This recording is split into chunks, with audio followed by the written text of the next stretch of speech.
I never thought I'd be the one to bring my father to his knees. Growing up as the daughter who could never measure up, I spent years trying to earn his approval. But sometimes life gives you an opportunity for justice that's too perfect to ignore.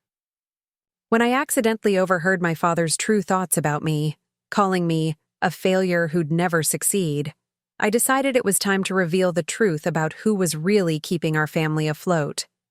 What happened next changed everything.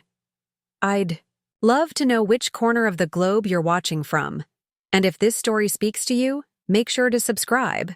Tomorrow's video is one you absolutely can't miss. The soft glow of my computer screen was the only light in my downtown Chicago apartment as I scrolled through another set of quarterly reports. My eyes burned from staring at spreadsheets for the past 6 hours, but I couldn't stop yet. As the youngest senior financial analyst at Meridian Investments, I had a reputation to maintain. At 32, I had clawed my way up through one of the most competitive firms in the Midwest, surviving 3 rounds of layoffs and outperforming colleagues, with twice my experience. My phone buzzed, breaking my concentration. The name Aunt Valerie flashed across the screen, bringing an immediate smile to my face. "Hey, Auntie V," I answered, leaning back in my chair. "Olivia Morgan Taylor, please tell me you're not still working at this hour," she scolded with the warm familiarity that always made me feel seen. I glanced at the time, 11:47 p.m. "Just wrapping up," I lied. I could practically hear her eyebrow raising through the phone. "That big presentation's tomorrow, isn't it?" "First thing in the morning. If it goes well," Mr. Westfield mentioned a possible partnership track. I tried to keep my voice casual, but the excitement slipped through. "Oh, honey, that's fantastic. Your mom would have been so proud." The mention of my mother sent a familiar ache through my chest. She'd been gone for almost 7 years now, taking with her the only genuine support I'd ever known in our family. "I know," I said quietly. "I just wish—" "Don't you dare start thinking about what your father would say," Aunt Valerie interrupted, reading my mind as she always did. "Raymond Taylor hasn't recognized success when it's right in front of him for the past 30 years. I sighed, massaging my temples. I know. Old habits. When was the last time you saw him and that brother of yours anyway?" 3 months ago. Sunday dinner. An awkward, tense affair where my brother Kyle had bragged about his latest business venture, while my father nodded approvingly, despite Kyle's track record of failed startups and borrowed money that never got repaid. And let me guess, they only called when they needed something? I couldn't help but laugh. "How'd you know? Dad's SUV needed repairs. Apparently it was my duty to the family to help out." "That man," Aunt Valerie muttered. "The audacity after everything." "It's fine," I cut her off, not wanting to go down that particular road tonight. "I'm used to it." After we hung up, I returned to my reports, but my concentration was broken. The truth was, my father's approval still mattered to me, even after everything. Growing up as the daughter of Raymond Taylor meant living in the shadow of impossibly high expectations. Expectations that somehow never applied to my older brother. My childhood home in suburban Lake Forest had been filled with the constant refrain of, "not good enough." A's on my report card were met with, "Why not?" "Hey, blah!" My full-ride scholarship to Northwestern was dismissed as not Harvard. My first job at a prestigious investment firm was just pushing papers. Nothing I did was ever enough. Meanwhile, Kyle's C average was him finding his own path. His dropping out of college was the entrepreneurial spirit. His series of failed businesses were learning experiences. The double standard was blatant, but somehow my father never saw it. Yet despite everything, I kept trying. Even now, with my own luxury apartment, a 6-figure salary, and a career trajectory that had exceeded my own expectations, some part of me still hoped that one day I'd do something impressive enough to make Raymond Taylor say, "I'm proud of you, Olivia." I closed my laptop with a decisive click. Tomorrow's presentation needed my full attention, not these old emotional wounds. As I prepared for bed, I ran through the figures once more in my head. The Henderson portfolio had been a particularly challenging case, but the strategy I'd developed promised to increase their returns by nearly 18% within the first quarter. If I pulled this off, partnership was a real possibility. My alarm blared at 5 a.m. By 5:30, I was dressed in my power suit, a tailored charcoal gray ensemble that projected confidence and competence. By 6:15, I was in a cab heading downtown, rehearsing my presentation points under my breath. The morning went exactly as planned. The clients were impressed, Mr. Westfield was practically beaming, and by noon, I had secured not only the Henderson account, but 2 referrals to other high-net-worth potential clients. "Outstanding work, Taylor," Mr. Westfield said as we walked back to our offices. "I knew I was right about you. We'll discuss your future with the firm at the end of the quarter, but let's just say I'm seeing a corner office in your near future." I was floating as I returned to my desk, immediately calling Aunt Valerie to share the news. "I knew it," she exclaimed. "This calls for a celebration. Dinner tonight at Gibson's. My treat." I was about to accept when my cell phone buzzed with another call. The screen displayed Dad. "Valerie, I need to call you back. Dad's calling." "Oh, Lord," she sighed. "What does he want now?" "I'll find out and call you back," I promised before switching calls. "Hi, Dad. Olivia, finally. I've been trying to reach you all morning." His voice had the same gruff, impatient tone it always carried when speaking to me. "I had a big client presentation," I explained, though I knew he wouldn't care about the details. "Well, I need you to come by the house tonight. There's something important we need to discuss as a family." I frowned. "Tonight? I actually had plans." "Cancel them," he interrupted. "This is family business, Olivia. I expect you here at 7. Your brother will be here too." Before I could protest further, he hung up. Typical Raymond Taylor, not asking but commanding. And as always, I found myself rearranging my life to accommodate him. I called Aunt Valerie back with an apology.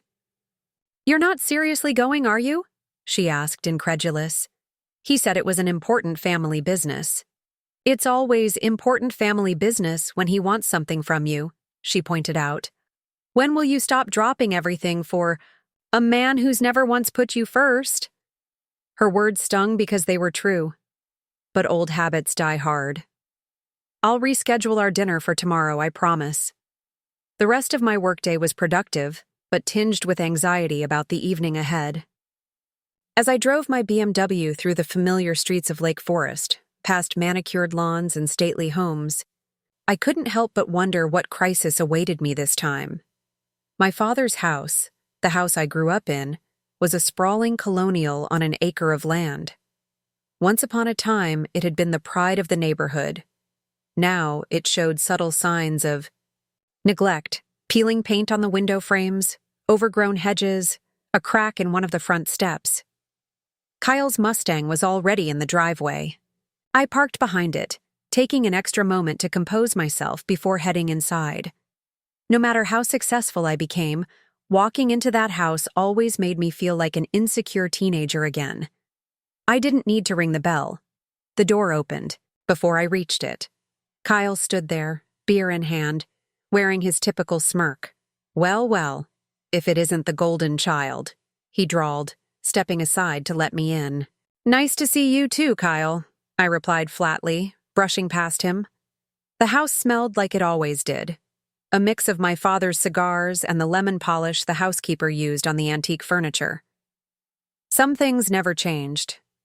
I found my father in his study, sitting behind the massive oak desk that had intimidated me throughout my childhood. At 65, Raymond Taylor was still an imposing figure, 6'2", with a full head of silver hair and the sharp blue eyes. That could cut you down with a single glance. "You're late," he said by way of greeting, though a quick glance at my watch confirmed I was actually 5 minutes early. "Hello to you too, Dad," I replied. taking a seat in one of the leather chairs. Across from him, "What's this important family business?" Kyle sauntered in and dropped into the chair beside me, the smell of beer strong on his breath. I wondered how many he'd had already. My father leaned forward, hands clasped on his desk. "I've been reviewing our family finances, and we need to make some adjustments." I barely suppressed an eye roll. Of course this was about money. A lot of love and effort went into bringing this story to life. If you're enjoying it, we'd be so grateful if you'd subscribe to our channel. Now, back to where we left off. "The property taxes on this house have gone up again," he continued. "And there are some repairs that can't be put off any longer. The roof, for one. And the HVAC system is on its last legs." I waited for the other shoe to drop. "Since your mother passed, maintaining this place has become challenging. My pension only stretches so far." "And my new business is still in the investment phase," Kyle chimed in. "All capital is going to grow. You know how it is." I did know how it was. Kyle's businesses were never anything more than expensive hobbies, funded first by our father and now increasingly by me. "So, what are you asking exactly?" I said, though I already knew the answer. My father cleared his throat. "We need you to help with the house expenses. $20,000 should cover the immediate needs. Maybe a little more for the property taxes. $20,000. Just like that. Not a loan, not an investment, a gift. Because I was expected to provide for the family now that I was successful, even though my success had come without any support from them." "That's a lot of money, Dad," I said carefully. "You're making 6 figures at that firm, aren't you?" he countered.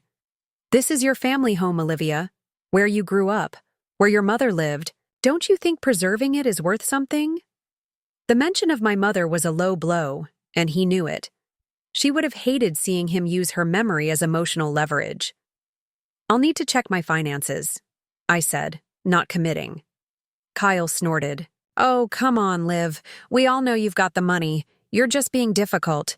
I turned to him, anger flaring. "And what exactly are you contributing, Kyle?" "I'm living here, helping Dad out around the house," he shot back. "Not all contributions are financial." From the state of the property, his help didn't seem to be making much difference. My father raised a hand to silence our bickering. "Olivia, we're family. Families help each other. Your brother and I have always supported you." I almost laughed at the audacity of that statement. When have they ever supported me? But arguing was pointless. It always had been in this house. "I'll think about it," I said, standing up. "Now, if that's all, I have an early meeting tomorrow." "There's one more thing," my father said, his tone shifting slightly. "I've been talking to Brian Sullivan. You remember him? My old colleague from the bank." I nodded warily. "His son has taken over the family business. Very successful young man. Harvard Business School. He's recently divorced, and Brian mentioned he's looking to settle down again with someone appropriate." The GI implication hung in the air. At 32 and single, I was apparently in need of being married off. "You can't be serious," I said flatly. "He's coming to dinner next weekend." "I told Brian you'd be here," my father continued as if I hadn't spoken. "It's time you started thinking about your future, Olivia. A real future, with a family, not just chasing promotions." And there it was, the familiar dismissal of everything I'd worked for. In my father's eyes, my career would never be as important as finding a suitable husband. Never mind that I owned my own home, had a substantial investment portfolio, and was on track to become one of the youngest partners in my firm's history. "I'm not coming to dinner to be set up with Brian Sullivan's son," I said firmly. My father's expression hardened. "This isn't just about you.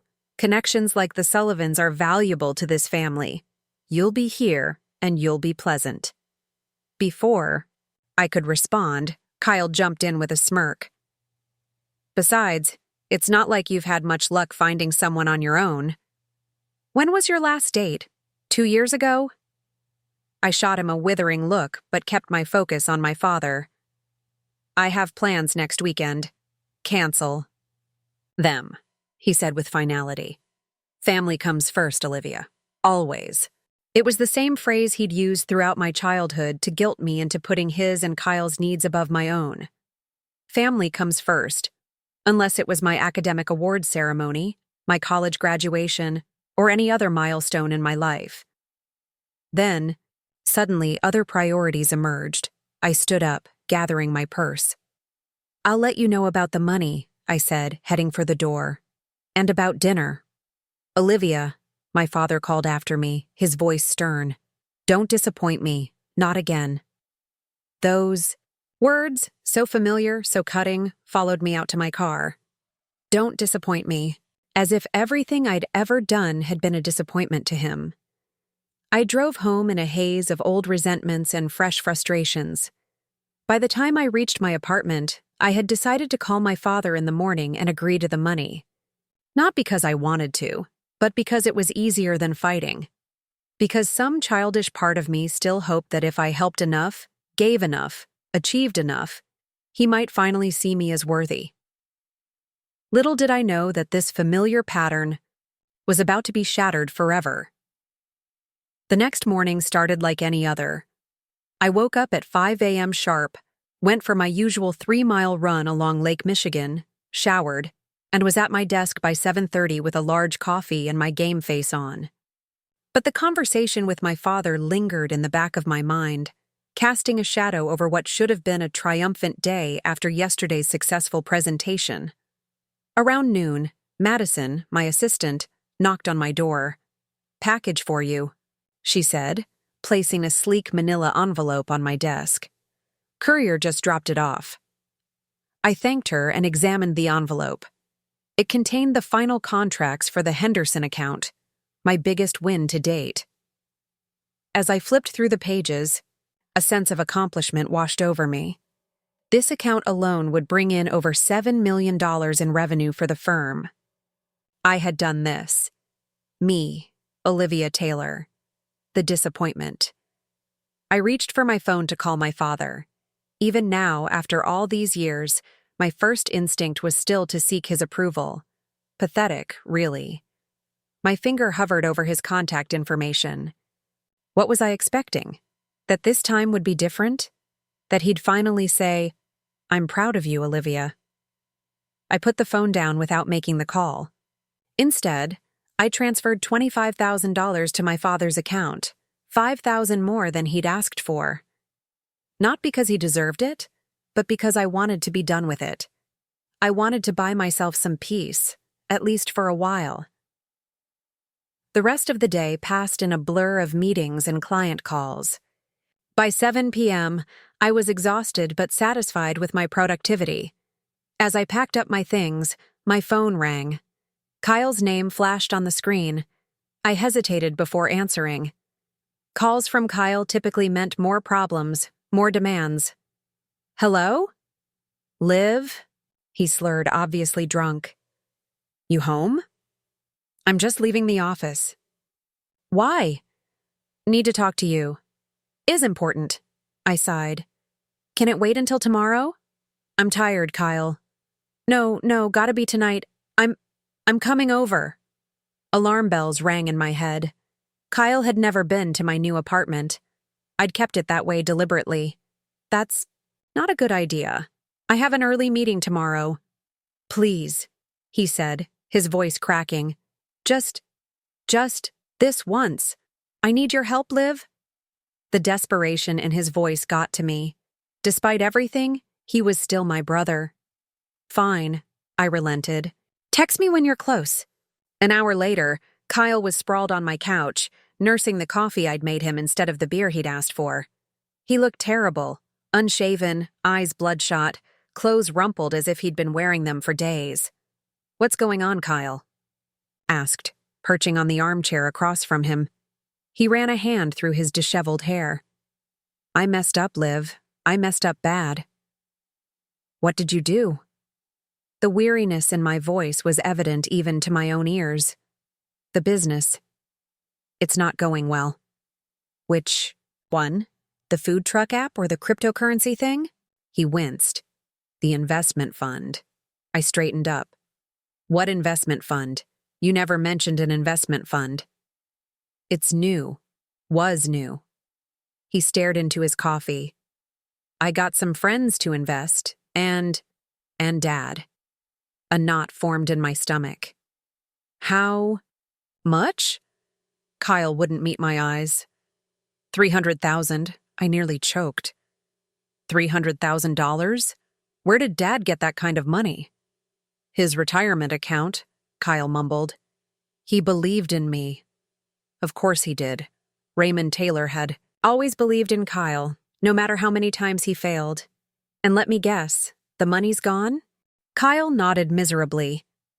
The investments didn't pan out, and now everyone wants their money back, and Dad's freaking out because it was all he had left, and you want me to bail you out, I finished for him. He finally looked up at me, eyes pleading. Just Dad's portion. I'll figure out the rest somehow. He can't lose his retirement live. He's got nothing else. I stood up and walked to the window, looking out at the Chicago skyline as I processed this. $300,000, on top of the $25,000 I'd just sent. My father had gambled his entire retirement on yet another of Kyle's half-baked schemes, and now they expected me to clean up the mess. Again. Why didn't he tell me about this yesterday when I was there?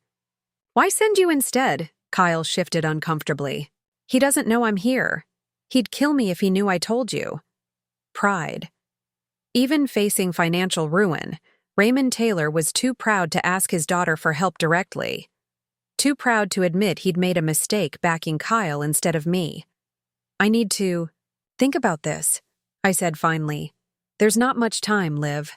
The investors are talking about legal action if they don't get their money soon. Legal action? I turned back to him. Kyle, what exactly did you do with this money? He looked away again. Nothing illegal. Just not what I said I would.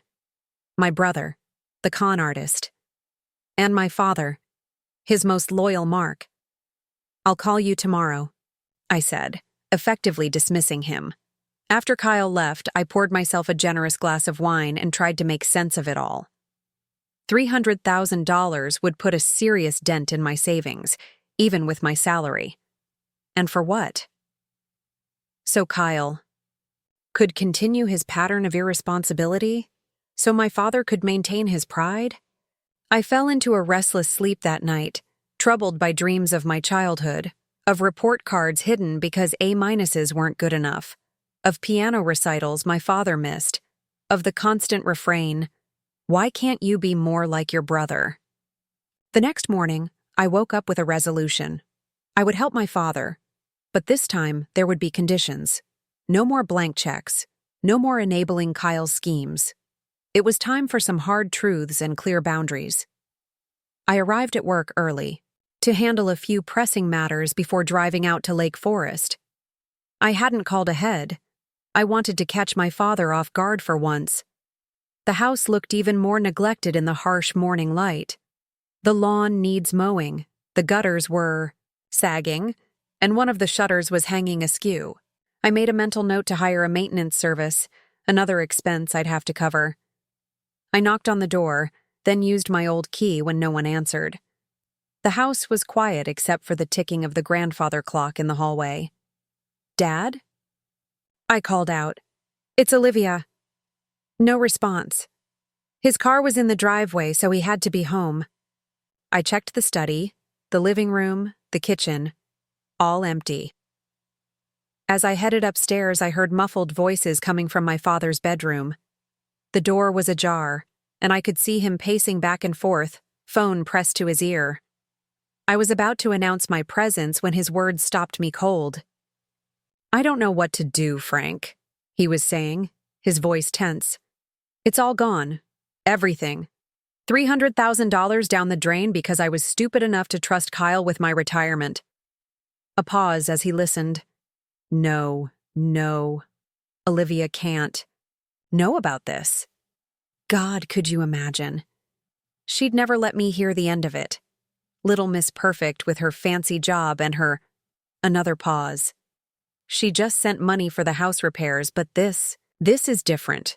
This would clean her out, and I'd never live it down. She already thinks she's better than us with her degree and her career. No, we need to figure out another way. I stood frozen in the hallway, his words hitting me like physical blows. Besides, my father continued, you know how she is. Everything comes with strings attached. She'd probably want me to sell the house, move into some retirement community. No, Frank. I'd rather be broke than give her that kind of control over my life. Frank said something I couldn't hear, and my father laughed bitterly. Of course she's successful.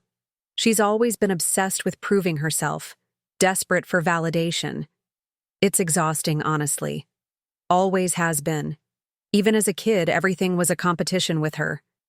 Nothing was ever good enough. I must have made a sound, gasp, a step backward, because suddenly my father stopped talking. A moment later, he appeared in the doorway, the color draining from his face when he saw me. Olivia, he said, lowering the phone. I didn't hear you come in. I stared at him. This man who had shaped so much of my life, who had pushed me to achieve, and then resented me for my achievements, who had never, not once, been proud of me. Clearly, I managed to say, my voice surprisingly steady despite the storm raging inside me. How long have you been standing there? He asked, a defensive edge creeping into his tone. Long enough. He straightened up, switched instantly from being caught to being indignant. It's rude to eavesdrop, Olivia.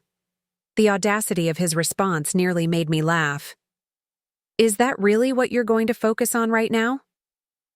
I was having a private conversation. About me. It's not what you think, he said, running a hand through his silver hair, a gesture so like Kyle's that it momentarily disoriented me. Isn't it? I asked quietly. Because I think you were telling your friend that you'd rather be broke than ask me for help. That I'm exhausted, that I've always been exhausted, that my success means nothing to you except as an inconvenience to your pride. My father's jaw tightened. You're twisting my words. Am I? I took a step toward him, the shock giving way to a slow, burning anger. You know what, Dad? I came here today to tell you that I would help you, that despite everything. Despite the fact that you gambled your retirement on Kyle's latest scheme instead of consulting with your daughter, the financial analyst, I was going to bail you out. Again. He had the grace to look uncomfortable, but said nothing. But now I realize, I continued, that nothing would ever be enough. I could give you every penny I have, and you would still resent me for having it in the first place. You would still see me as some annoying overachiever desperate for your approval. Olivia, do you know why I became a financial analyst? I cut him off. It wasn't to compete with you or prove anything. It was because I watched you mismanage our family's money my entire childhood. I watched you make bad investment after bad investment, always convinced the next one would be your big break. I decided someone in this family needed to understand how money actually works. His face flushed with anger. Don't you dare speak to me like that. I kept a roof over your head, food on the table, and reminded me of it every day. My voice rose despite my efforts to stay calm. Every opportunity, every advantage you gave me came with the unspoken understanding that I would never be good enough to deserve it. We stood there in the hallway, the air between us charged with decades of unspoken resentments and disappointments. Finally, my father spoke, his voice low. What do you want from me, Olivia? An apology? For what? For pushing you to excel? For making you the success you are today? For never being proud of me, I said simply. For making me feel like a failure no matter what I achieved. He scoffed. So dramatic. This is exactly what I was talking about. Everything has to be a production with you. At that moment, something inside me broke. Or perhaps it was finally set free. The desperate need for his approval that had driven me for so long suddenly seemed absurd. Pathetic, even. "You know what?" "You're right," I said, a strange calm settling over me. "This is a production, and I'm done performing in it." I turned to leave, but my father's voice stopped me. "What about the money, Olivia? Are you really going to leave your family hanging because your feelings got hurt?" I looked back at him, seeing him clearly perhaps for the first time. An aging man who had never learned to appreciate what he had, who had spent his life chasing the wrong things and blaming others for his disappointments. "I already transferred $25,000 to your account for the house repairs," I said. "Consider it a parting gift." "And my retirement?" he demanded. $300,000, Olivia. Your brother made a mistake, but that doesn't mean I should suffer for it." The irony was stunning. For years I had suffered for Kyle's mistakes, covering for him, cleaning up after him, financially and emotionally. "Your retirement isn't my responsibility," I said. "Maybe it's time you and Kyle figured things out for yourselves." I walked out of my childhood home with a strange mix of emotions. Grief for the relationship I had always wanted but never had. Anger at the years I'd spent seeking approval from someone incapable of giving it. And beneath it all, a surprising sense of freedom. As I drove back to the city, my phone rang incessantly. First my father, then Kyle, then my father again. I let them go to voicemail. Whatever crisis they were facing, whatever demands they wanted to make, they would have to wait. For once, I was putting myself first. Back in my apartment, I poured a glass of wine and stood by the window, watching the sunset over Lake Michigan. The weight of family expectation that had pressed on me for so long felt suddenly lighter. Not gone. I wasn't naive enough to think one confrontation would undo a lifetime of conditioning, but lighter. My phone buzzed again. Kyle. Again. I silenced it and set it aside. Instead, I opened my laptop and pulled up a file I'd been compiling for years without fully understanding why. It contained detailed records of every penny I'd given my father and brother over the past decade, loans that were never repaid, gifts that were really thinly veiled demands, investments in Kyle's businesses that never yielded returns.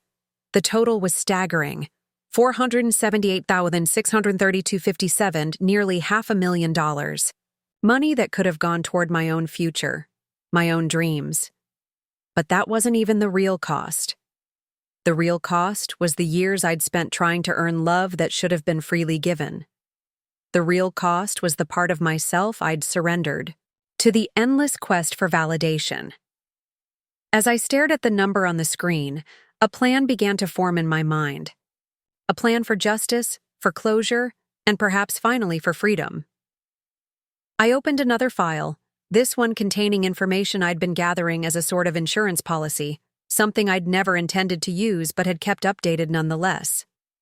Property records, mortgage documents, financial statements.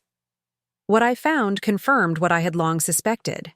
My father's financial situation was far more precarious than he let on. The house, which he had often wielded as a symbol of his success, was heavily mortgaged. His credit was maxed out. And now, with his retirement savings gone, he was effectively broke. Except for one thing. He still had me. His personal ATM. His safety net. His successful daughter who, despite everything, couldn't seem to cut the cord. Until now. I closed the laptop, my mind racing with possibilities. For the first time in my life, I felt a sense of control in my relationship with my father.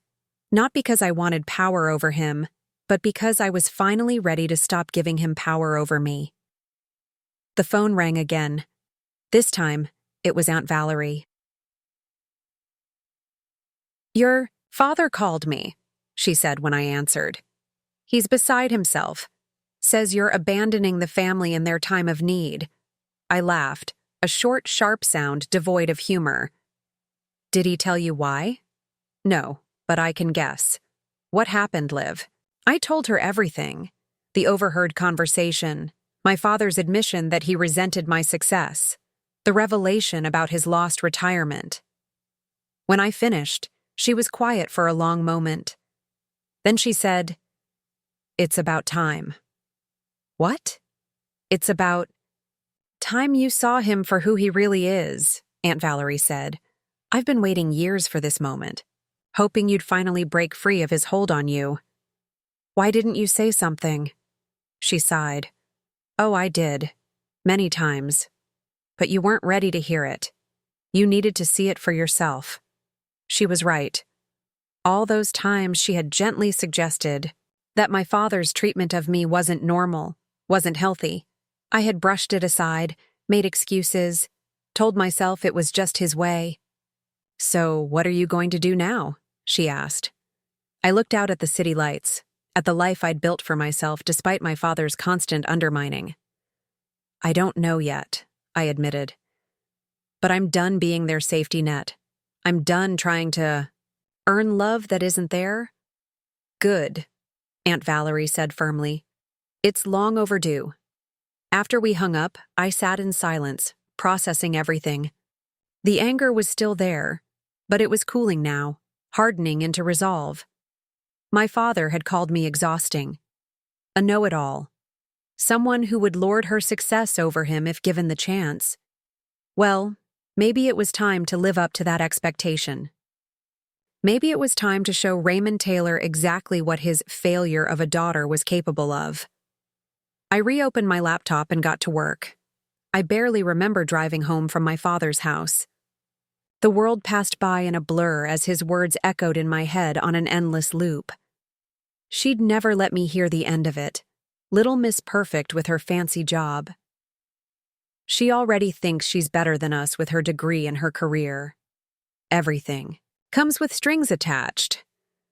She's always been obsessed with proving herself, desperate for validation.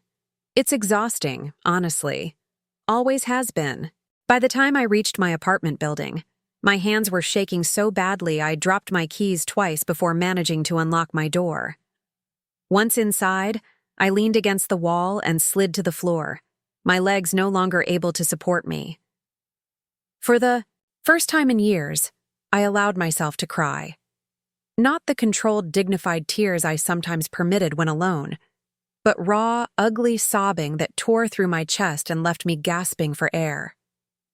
32 years of seeking approval from a man who had never intended to give it. 32 years of believing that if I just worked harder, achieved more, gave more, I might finally be enough. What a fool I'd been. My phone buzzed incessantly. Texts, calls, voicemails piling up. Kyle. Dad. Kyle again. I turned it off and hurled it across the room, taking grim satisfaction in the way it clattered against the hardwood floor. Hours passed as I sat there, replaying not just today's revelations, but a lifetime of memories in a new, harsh light. I won the state mathematics competition in 8th grade, and my father's only comment was that the girl who came in second had also won the science fair. The college acceptance letters I'd proudly presented, only to have him point out the schools that had rejected me. My first promotion at Meridian, which he'd dismissed as just moving from one cubicle to another. Even in my greatest achievements, he had always found the flaw, the shortcoming, the reason it wasn't quite good enough. And I had internalized it all, pushing myself harder and harder, convinced that the problem was me. The sun had set by the time I finally dragged myself off the floor. I felt hollow, wrung out, as if the tears had washed away something vital inside me. I moved through my apartment like a ghost, barely aware of my surroundings. In the bathroom, I caught sight of my reflection and barely recognized myself. My carefully applied makeup streaked down my face. My hair, always meticulously styled, was disheveled. My eyes were swollen and bloodshot. I looked like hell. I looked human. A strange, disconnected laugh escaped me. How long had it been since I'd allowed myself to fall apart like this? How many emotions had I suppressed? How many tears had I swallowed? all in service of maintaining the perfect facade that my father had demanded and then resented. I splashed cold water on my face and changed into sweatpants and an old Northwestern t-shirt. Comfort clothes I rarely wore because they didn't fit the image of success I'd so carefully cultivated. Then I poured myself a generous glass of whiskey and curled up on the couch, trying to make sense of where I went from here. My phone lay where I'd thrown it, screen now cracked. I retrieved it and powered it back on, wincing as notifications flooded in. 12 missed calls from Kyle, 7 from my father, 23 text messages, 9 voicemails. The most recent text from Kyle read, "Dad's freaking out. Says you're cutting us off. Please call me back." I scrolled through the others, a repetitive mix of demands, guilt trips, and veiled threats. You can't just walk away from your family. After everything we've done for you. Your mother would be ashamed. That last one from my father stung, but not in the way he intended. My mother had been gone for 7 years, but I knew her better than he ever had. She wouldn't be ashamed of me for finally standing up for myself. She would be sad that it had taken me so long. I opened the last voicemail, steeling myself for more manipulation. Olivia. My father's voice was cold, controlled. This childish tantrum needs to stop. You have responsibilities to this family, whether you like it or not. I expect you to call me back immediately and discuss this like an adult. Even now, after everything, he was trying to put me on the defensive, to make me doubt myself, to make me feel small. But something had changed inside me. The words that would once have sent me scrambling to make amends now rang hollow. I deleted the messages, one by one, feeling a weight lift with each one that disappeared. Then I blocked both their numbers. The silence that followed was deafening. For as long as I could remember, my father's voice had been the loudest in my head, criticizing, demanding, diminishing. Now, with it temporarily silenced, I didn't know what to put in its place. I took a long sip of whiskey, welcoming the burn. Then I did something I hadn't allowed myself to do in years. I called in sick to work. Olivia Taylor calling in sick? The apocalypse must be near, Madison joked when I reached her the next morning. Something like that, I managed, my voice still raw from crying. Are you okay? You sound terrible. Just a bug, I lied. I should be back tomorrow. Take the time you need, she said, her tone softening. The Henderson contracts are signed and filed. Everything else can wait. Thanks, Madison. After hanging up, I felt strangely untethered. I had built my entire adult life around work, around achievement, around proving my worth. Without that structure, even for a day, I didn't know what to do with myself. I ended up back on the couch, staring at the ceiling, trying to quiet the storm in my mind. The anger had subsided somewhat, leaving behind a profound sadness. Not just for the relationship I'd never had with my father, but for the years I'd wasted chasing it. Around noon, my doorbell rang. I ignored it, assuming it was a package delivery. But then it rang again, more insistently. I dragged myself to the door and checked the peephole. Aunt Valerie stood in the hallway, a paper bag in her arms. I opened the door, suddenly conscious of my appearance. I hadn't showered, my hair was a mess, and I was still in the same sweatpants and t-shirt from yesterday. "Oh, honey," Aunt Valerie said, taking in my disheveled state.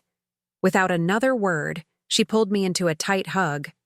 I stiffened at first, then melted into her embrace, fresh tears threatening. When was the last time someone had held me like this? Like I was precious, like I was loved unconditionally. "I brought soup," she said when she finally released me. "And sourdough from that bakery you like, and chocolate." She bustled past me, into the apartment, seemingly unfazed by the chaos. The scattered papers on my coffee table, the empty whiskey glass, the general disarray that was so unlike my usual meticulously organized space. You didn't have to come all the way over here, I said, trailing behind her as she headed for the kitchen. Yes, I did. She set the bag on the counter and began unpacking it. You've been alone with that man's voice in your head for too long. Time for a different perspective. She heated the soup while I showered, then sat across from me at my rarely used dining table as I ate my first real meal in 24 hours. Your father called me again this morning, she said after I'd had a few spoonfuls. Wanted me to talk. Some sense into you. I set my spoon down. And I told him to go to hell. She said it so matter-of-factly that I nearly choked. Not in those exact words, of course, but the message was clear. Aunt Val. Listen to me, Olivia. I've watched that man chip away at your confidence since you were a little girl. I've watched you bend yourself into knots trying to please him. I've watched you achieve incredible things only to have him dismiss them as if they were nothing. She reached across the table and took my hand. And I've held my tongue for too long because I knew you weren't ready to hear it. But I'm done being silent. Your father is a deeply insecure man who can't stand to see his daughter surpass him, which you have in every way that matters. Her words were like a balm to my raw nerves, but they also opened fresh wounds. Why didn't he love me? The question emerged unbidden, childlike in its simplicity. Aunt Valerie's eyes filled with tears. Oh, honey, the problem was never that he didn't love you. The problem was that he didn't love himself, and he couldn't stand to see you succeed where he had failed. But Kyle was never a threat to him, she explained gently.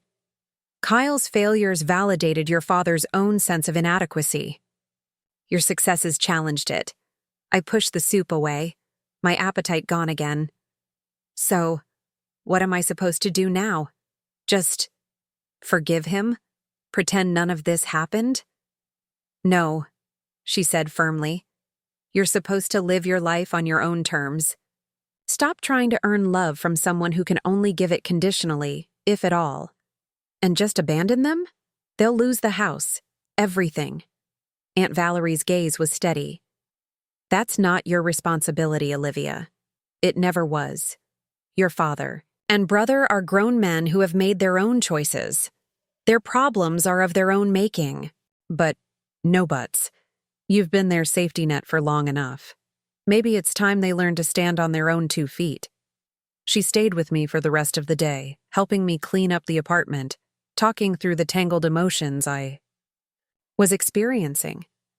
She ordered Thai food for dinner and made me eat, then tucked me into bed like I was a child again.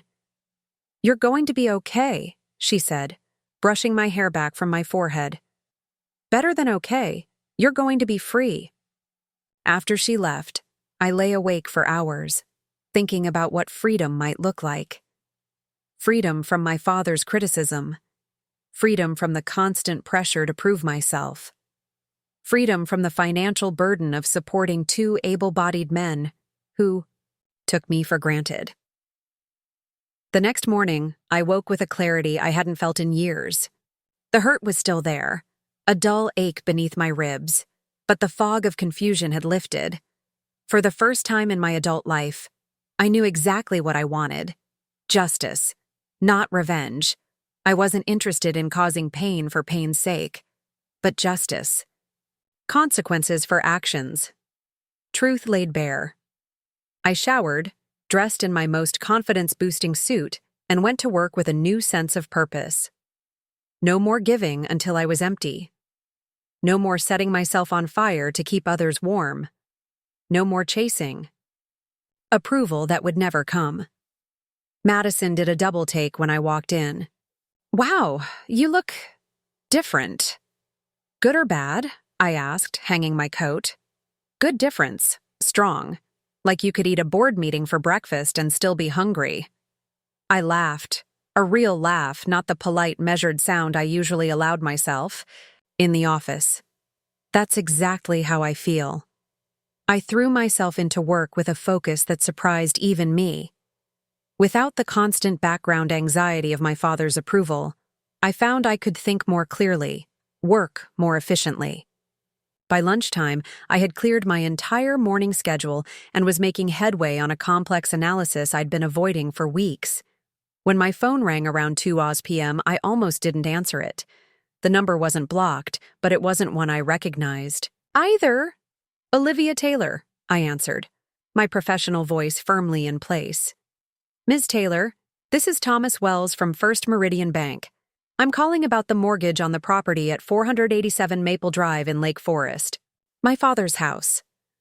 I'm afraid I don't understand, I said carefully. That mortgage belongs to Raymond Taylor. Yes, but our records indicate that you are listed as a co-signer on the refinancing agreement from 2018, Mr. Wells explained. Mr. Taylor has missed 3 mortgage payments, and we've been unable to reach him. As a co-signer, you are also responsible for these payments. The room seemed to tilt sideways. That's impossible, I said, my voice fainting to my own ears. I never co-signed anything for my father. But even as I said it, a memory surfaced. 3 years ago, my father asked me to just sign a few papers for a small home equity loan. He'd said it was to refinance at a better rate, to save money. I'd been in a hurry, late for a client meeting, and had signed without reading the documents carefully. I'd trusted him. I can email you the documents if that would be helpful, Mr. Wells offered. Please do, I said, giving him my email address, with a steadiness I didn't feel. After hanging up, I sat motionless at my desk, trying to process this new betrayal. My father hadn't just emotionally manipulated me all these years. He had financially entangled me without my knowledge, made me responsible for his debts, potentially damaged my credit, my financial future.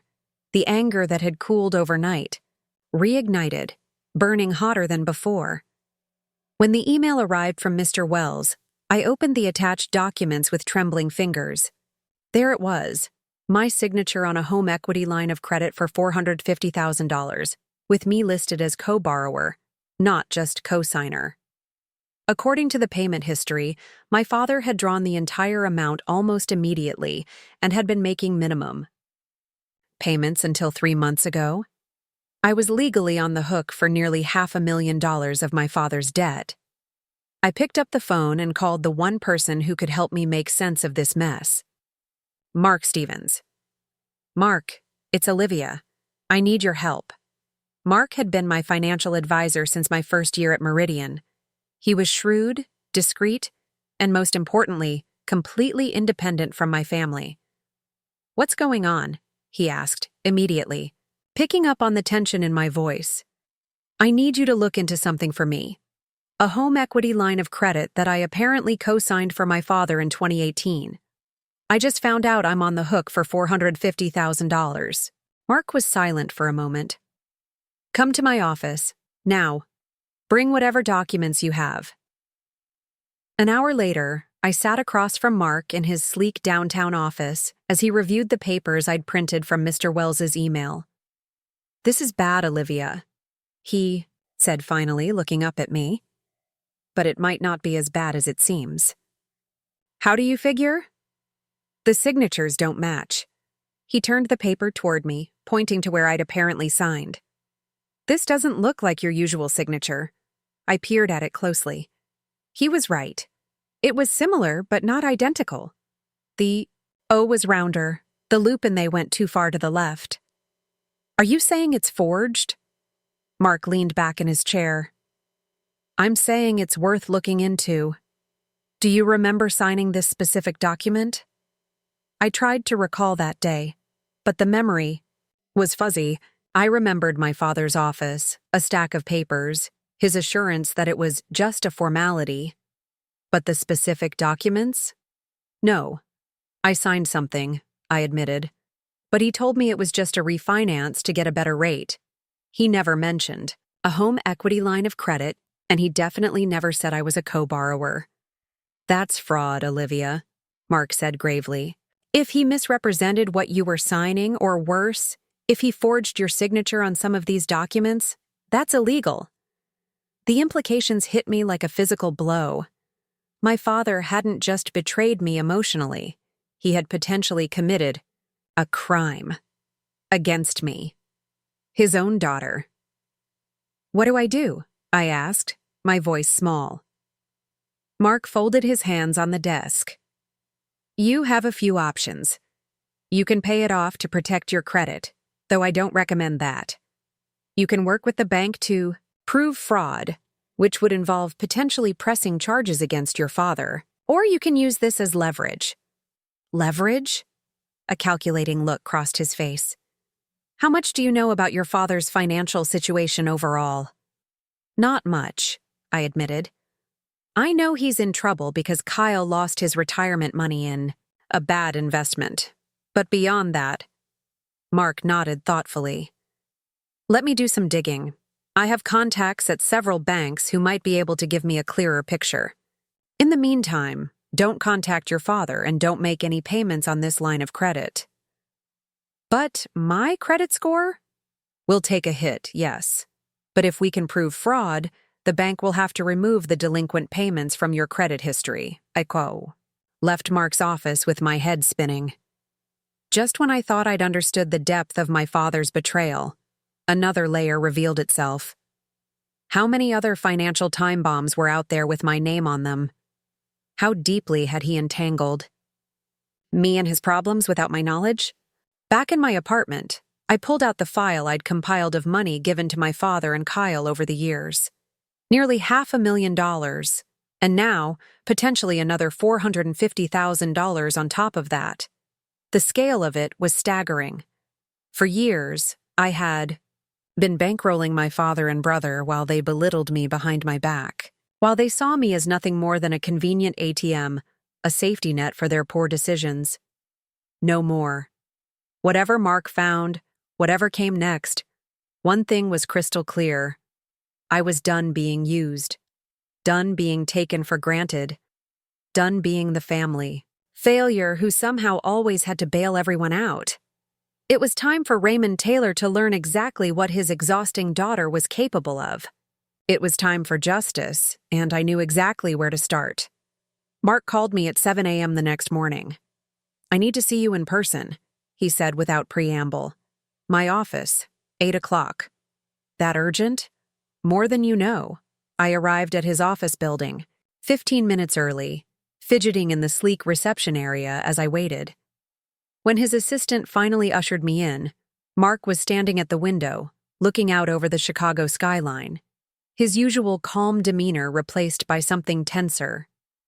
"Thanks for coming," he said, gesturing for me to sit. Instead of taking his usual place behind the desk, he sat in the chair beside mine. "I've found some things you need to know about." He placed a thick folder on the table between us. "What is this?" I asked. "Everything I could find about your father's financial situation." He tapped the folder. "And it's worse than I thought. Much worse." My stomach tightened. "How bad?" "The home equity line of credit is just the tip of the iceberg. Your father is underwater on virtually everything. The house has 2 mortgages and the equity line. He has 6 maxed-out credit cards. There are tax liens, outstanding medical bills. And, this is where it gets interesting, a series of loans from something called RTK Holdings. The name meant nothing to me. What's RTK Holdings? That's what I wanted to find out. Mark leaned forward. It's a shell company, registered in Delaware 3 years ago. Care to guess who owns it? Kyle, I said immediately, the pieces clicking into place. Mark nodded. Your brother has been playing an interesting game. He set up this company, then used it to issue loans to your father at interest rates that would make a loan shark blush. 28%, Olivia. And your father has been paying, until recently. I tried to process this information. My brother had been systematically draining my father's finances for years, and my father had let him. Even encouraged him, probably, by continuing to believe in Kyle's business acumen despite all evidence to the contrary. But why would Dad agree to those terms? I asked. He worked in banking. He should know better. Mark shrugged. Maybe he didn't read the fine print. Maybe he was desperate, or maybe what? Maybe he thought he was getting one over on Kyle, using his son's business to shelter assets. From what? Mark's expression was grim. From creditors. From the IRS. From you. The implication hung in the air between us. You think my father was hiding money? I asked, the concept almost too strange to grasp. I think it's possible. But if that was the plan, it backfired spectacularly, because now Kyle holds all the cards. If your father defaults on these loans, which he already has, RTK Holdings can legally go after his remaining assets. Which are what exactly? Mark opened the folder and pulled out a summary sheet. Not much. The house, which has negative equity at this point. A retirement account that's been nearly drained. Presumably the money that went into Kyle's failed investment fund. A few stocks, a life insurance policy. I scanned the list, a sense of unreality settling over me. This was the sum total of my father's financial life? After decades in banking, after all his talk about wise investments and financial planning, this was what he had to show for it? And these stocks, I said, pointing to the list. When did he acquire them? Mark checked another paper. About 5 years ago, right after your mother died. Something cold settled in my stomach. My mother's life insurance policy. The money that was supposed to be set aside, invested wisely to help support my father in his old age. He'd sunk it into penny stocks that were now virtually worthless. There's one more thing, Mark said, pulling out another document. And this is what I really wanted to show you. It was a trust agreement, dated 15 years earlier. My mother's trust, set up for tax purposes when they still had money when my father's career was at its peak. Look at the beneficiaries, Mark said quietly. I scanned the document, then felt the blood drain from my face. Original beneficiaries: Raymond Taylor, 50%, Kyle Taylor, 25%, Olivia Taylor, 25%. But there was an amendment, dated just 6 months after. My mother's death: Raymond Taylor, 50%, Kyle Taylor, 50%, Olivia Taylor, 0%. My name had been crossed out and initiated. But not by me. He cut me out, I whispered, staring at the document. 6 months after Mom died, he just erased me. Mark's voice was gentle. The good news is, I don't think this amendment is legal. Your mother's trust should have become irrevocable upon her death. And even if it wasn't, changing beneficiaries typically requires signatures from all parties, which obviously you didn't provide. But I was barely listening. I was thinking of the years following my mother's death, how I had flown home every other weekend to help my father with paperwork, to cook meals he could freeze, to make sure he was taking his medication, how I had put my own grief on hold to manage his, how I had been there in every way that mattered, while Kyle had been conspicuously absent. And all that time, my father had already decided I didn't deserve my mother's legacy. Why? The question escaped me, raw and painful. Why would he do this? Mark closed the folder. I can't answer that. Olivia, but I can tell you what it means for your current situation. I nodded, trying to regain my composure. Your father is effectively insolvent. Between the mortgages, the credit cards, the tax liens, and Kyle's predatory loans, he owes far more than he'll ever be able to repay, and he tried to entangle you in his mess with that home equity line of credit. If I hadn't found out, he would have eventually defaulted, and you would have been legally responsible for the entire amount. Your credit would have been ruined. You might have had to liquidate your own assets to cover it. The calculation of it all stunned me. This wasn't just financial mismanagement or poor decision-making. This was deliberate. My father had tried to offload his debts onto me, knowing full well what it would do to my financial future. So what do? I asked, feeling oddly calm despite the bombshell that had just been dropped on my life. Mark leaned back in his chair. That depends on what you want.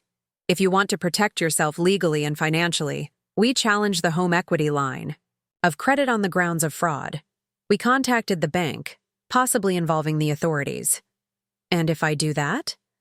Your father could face legal consequences. At the very least, his credit would be even more damaged than it already is. He'd almost certainly lose the house immediately, rather than through the slower process of foreclosure. I considered this.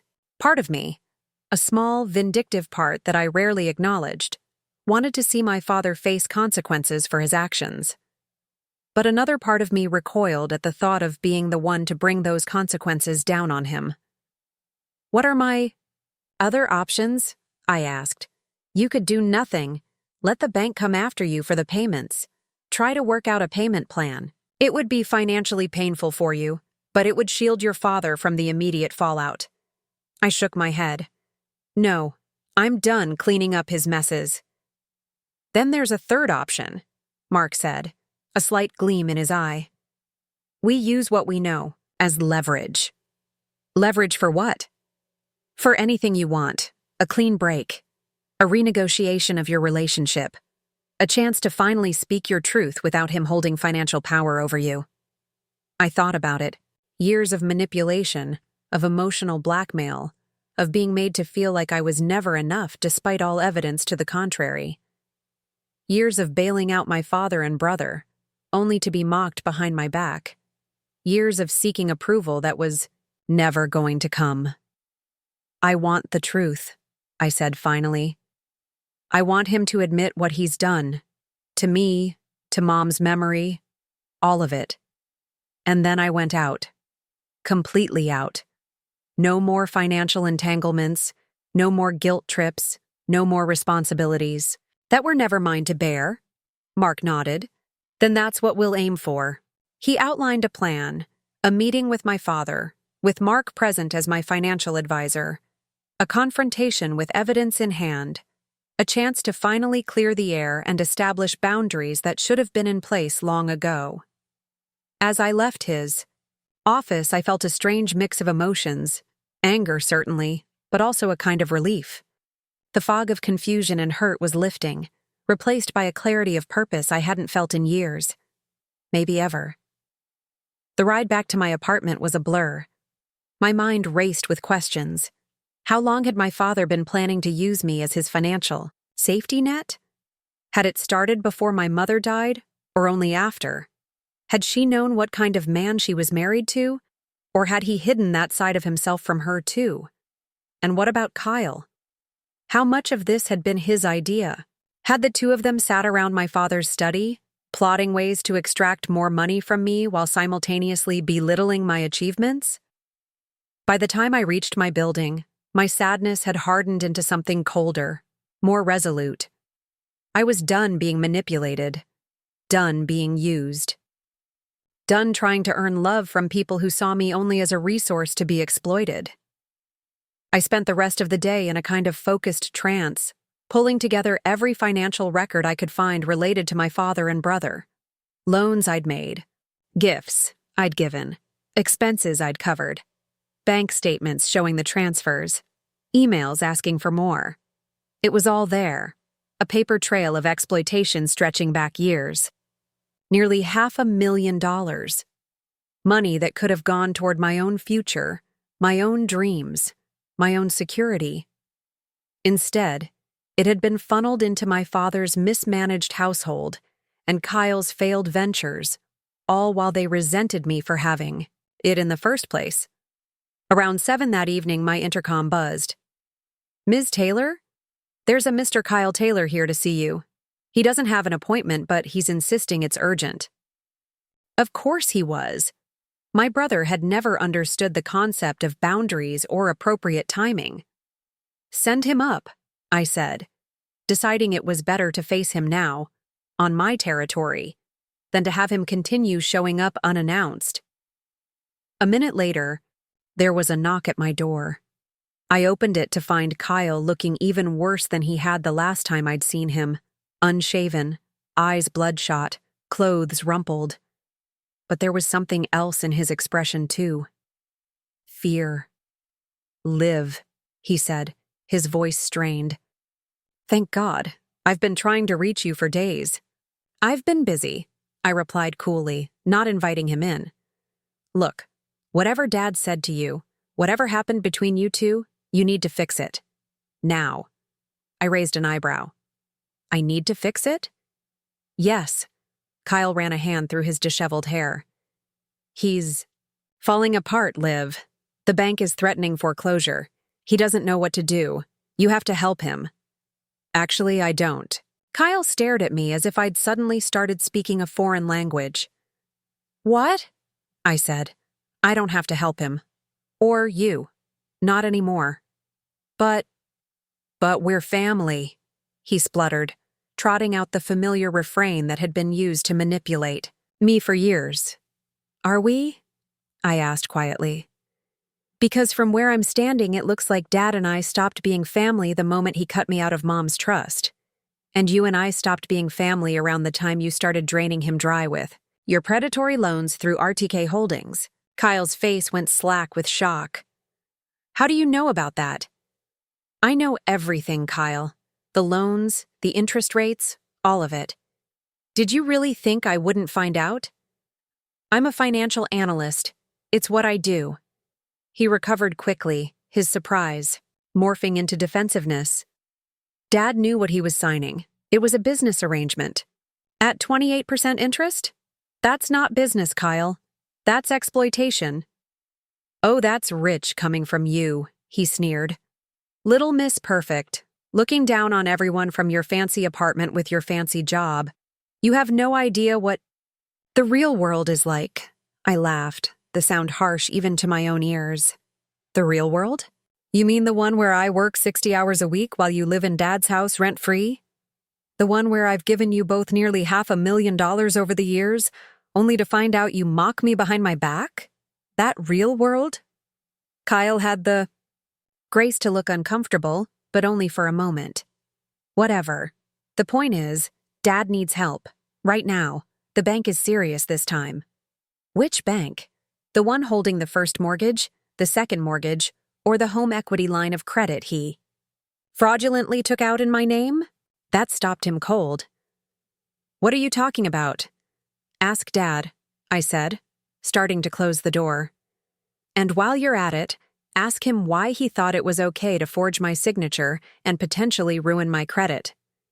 Kyle put his foot in the door, preventing me from closing it. Liv, wait. Just wait. I didn't know about any of that, I swear.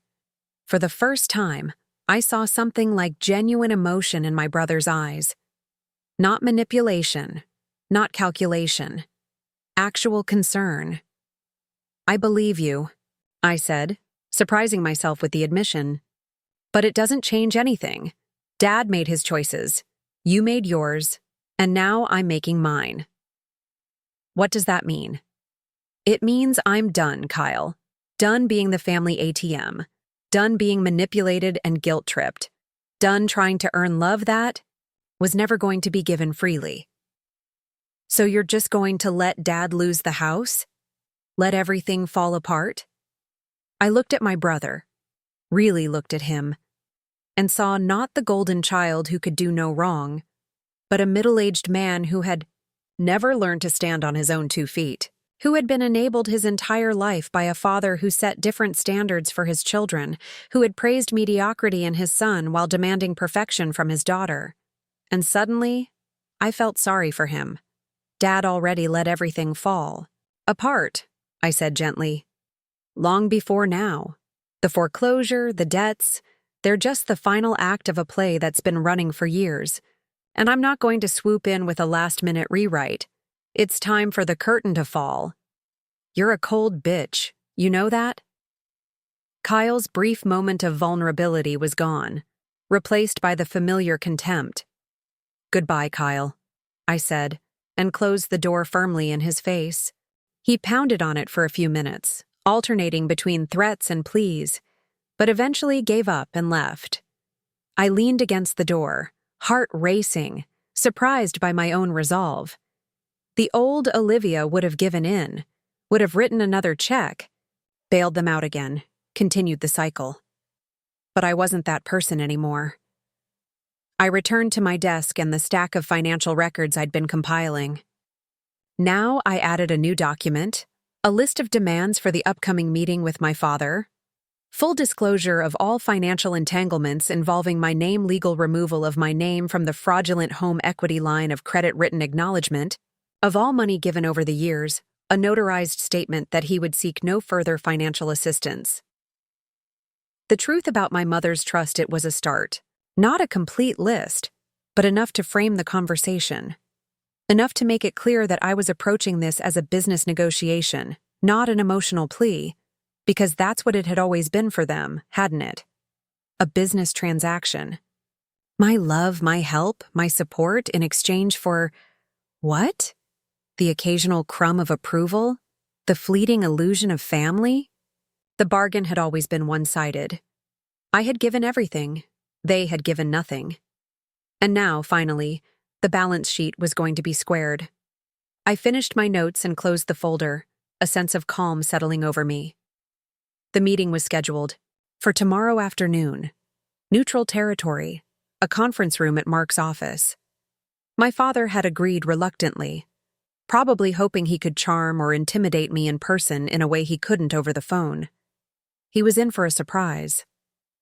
As I prepared for bed that night, I found myself thinking of my mother. She had been so different from my father. Warm where he was cold, generous where he was calculating, supportive where he was critical. How had they ever ended up together? What had she seen in him that made her stay all those years? And what would she think of what I was about to do? I thought of her last days, of sitting by her hospital bed as the cancer slowly took her, of how she had held my hand and told me, "Be brave, Olivia. Live your life for yourself, not for anyone else's approval." At the time, I'd thought she was talking about my career, my achievements.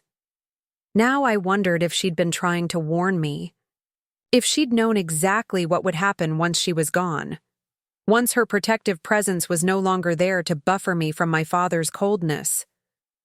"I'm trying, Mom," I whispered into the darkness of my bedroom. "I'm finally trying."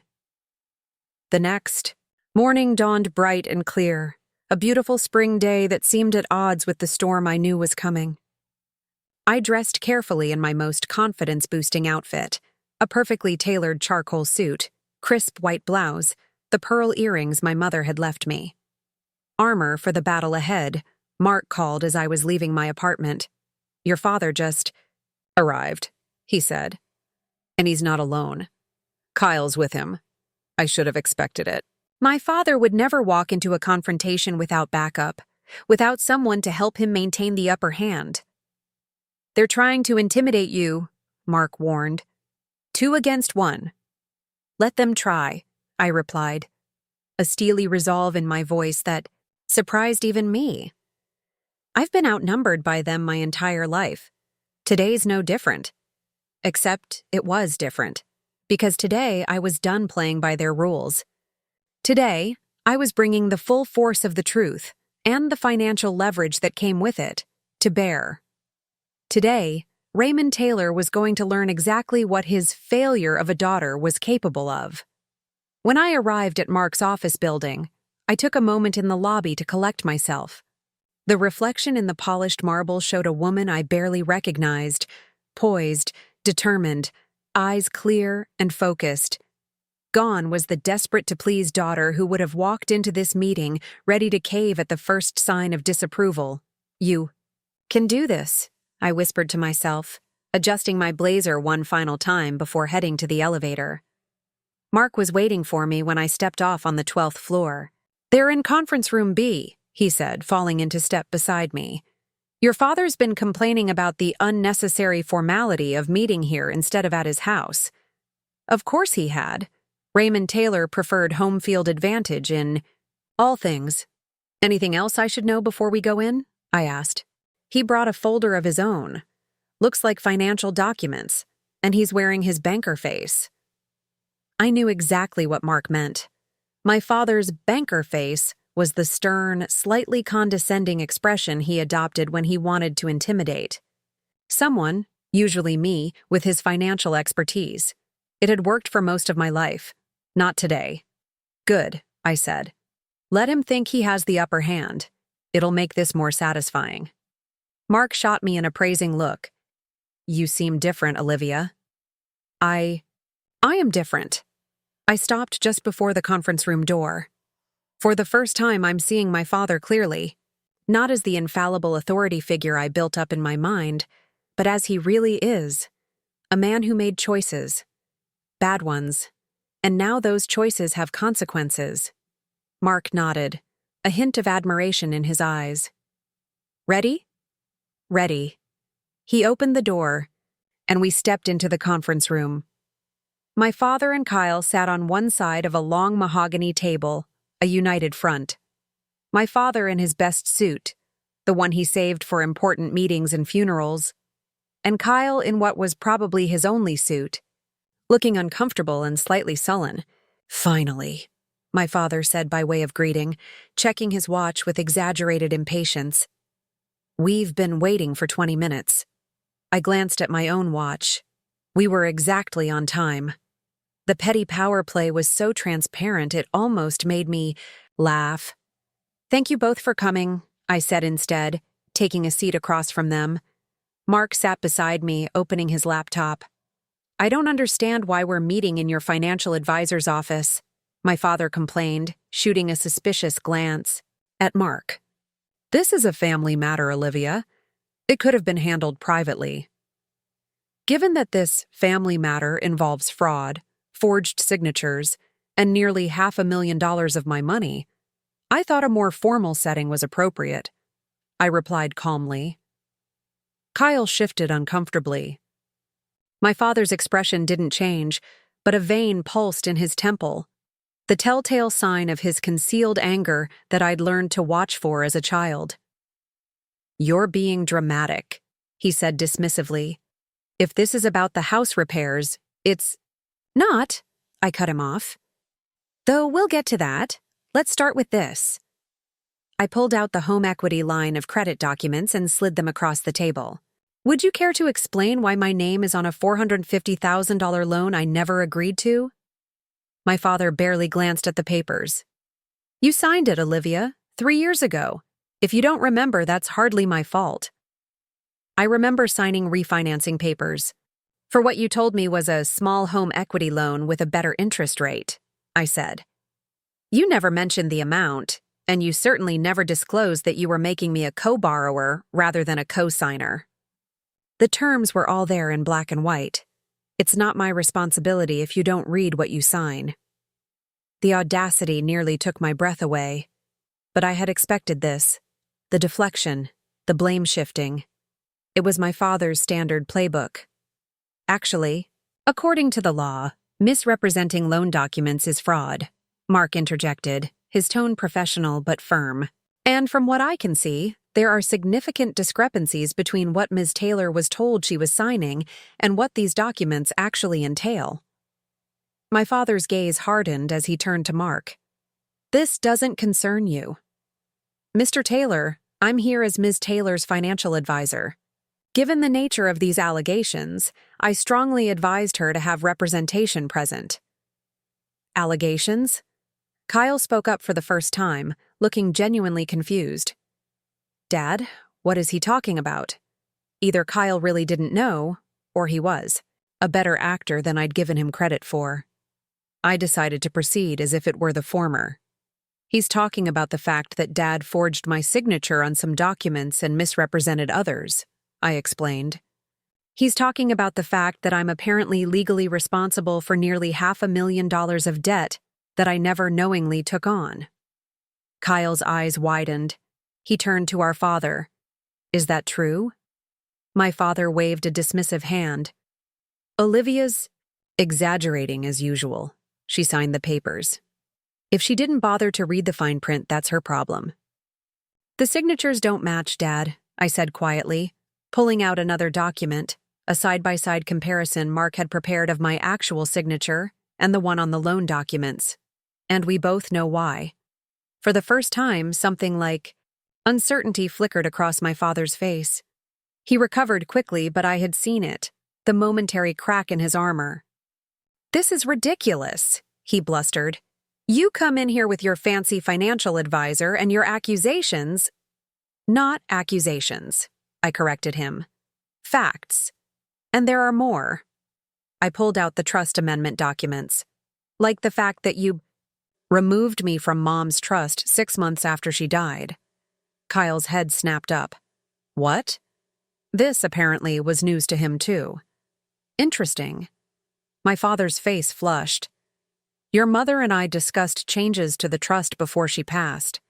She agreed that you were more than capable of taking care of yourself financially, while Kyle needed more support. I stared at him, momentarily speechless at the boldness of the lie. My mother had never indicated any such thing. In fact, she had specifically told me, in her final weeks, that she had made provisions for both Kyle and me equally, knowing that my father would favor my brother if left to his own devices. That's not true, I said, finding my voice. Mom would never have agreed to cut me out completely. And even if she had, you know as well as I do that this amendment isn't legal. Mom's trust became irrevocable upon her death. You had no right to change the beneficiaries. For the first time, Kyle looked genuinely angry, not at me, but at our father. Dad, you told me the trust was always 50-50 between you and me. You never said anything about cutting Liv out. My father shot Kyle a warning look. This isn't the time, Kyle. No, I think it's exactly the time, I said. Let's get everything out in the open. All the manipulations, all the lies. Like the fact that Kyle's been charging you loan shark interest rates through RTK Holdings. Kyle went pale. How did you find out? I finished for him. I'm a financial analyst, Kyle. Did you really think I wouldn't look into where all the money was going? My father slammed his hand on the table. Enough! I didn't come here to be interrogated by my own daughter. I came here because you've stopped taking my calls and we have urgent family business to discuss. You mean the foreclosure? I asked calmly. That stopped him cold. How do you know about that? The bank called me, Dad.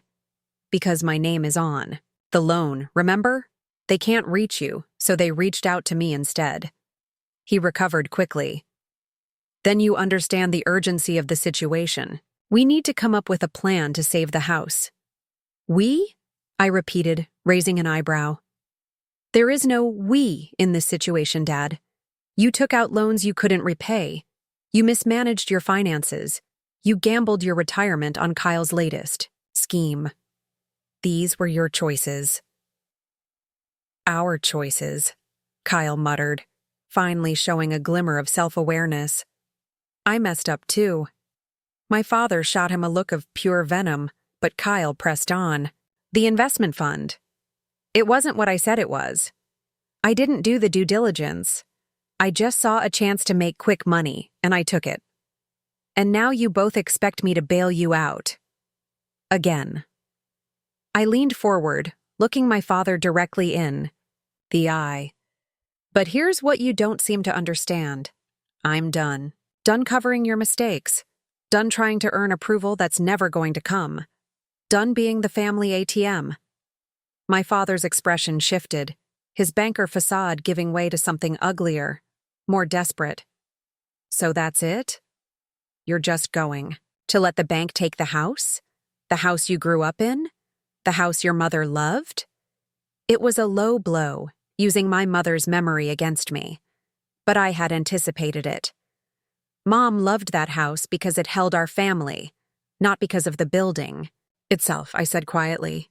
And that family, the one where we supported each other, where we celebrated each other's successes instead of resenting them, died with her. Kyle flinched. My father's jaw tightened.